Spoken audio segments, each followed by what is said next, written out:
Hey guys, welcome to the first part of the beginner's course on game development. This episode will cover step 1 of the game design process. Making a game design journal.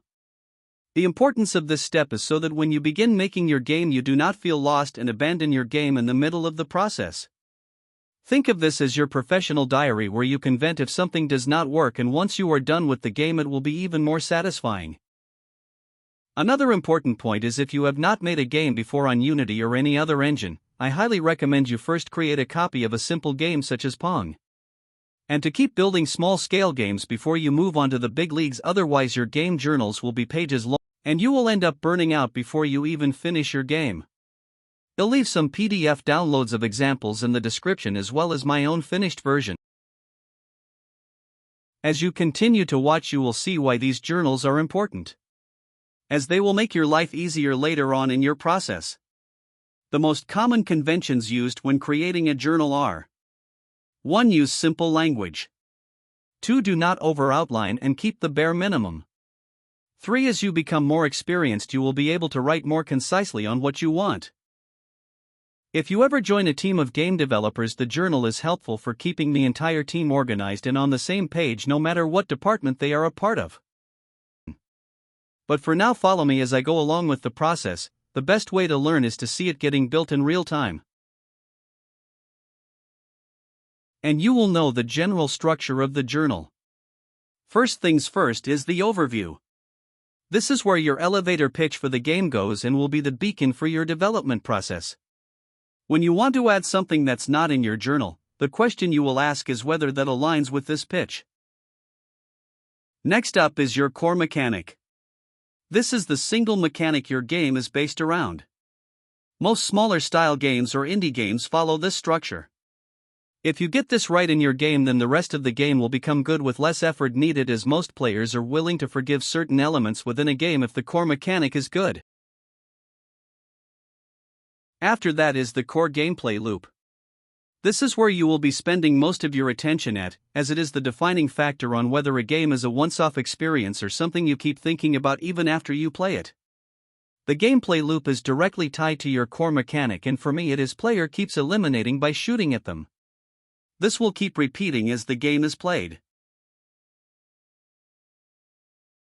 Now I am planning around mechanics. You could be doing story, art, or something that appeals to the player without them interacting.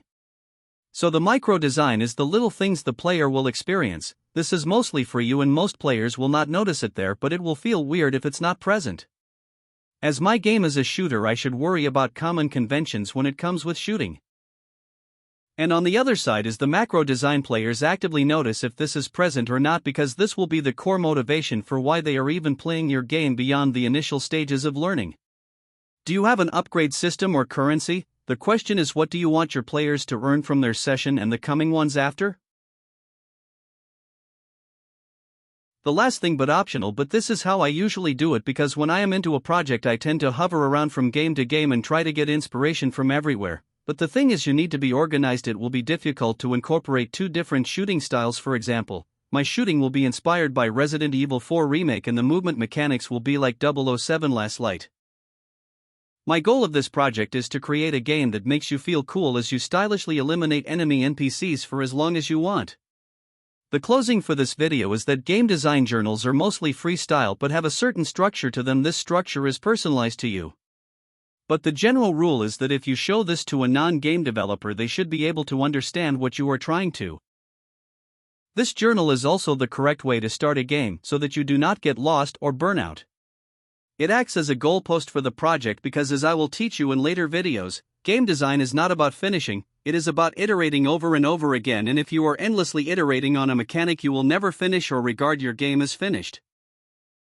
For beginners, keep your game small but fun, and in the next episode I will be getting started in Unity by teaching you the basics of that engine's UI, which applies to other engines too, I believe, not entirely sure there, and also some general basics on coding and how you can code without relying on a tutorial's explanation for building your own system. And the thing is, if you were stuck without an idea on how to code, do not worry, that's a problem for everyone who programs. Nobody gets up and knows how to code something immediately.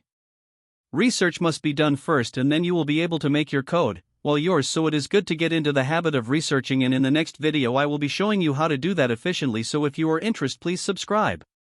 Or if this video helped you out as well, and hit the like button so that other people can learn this.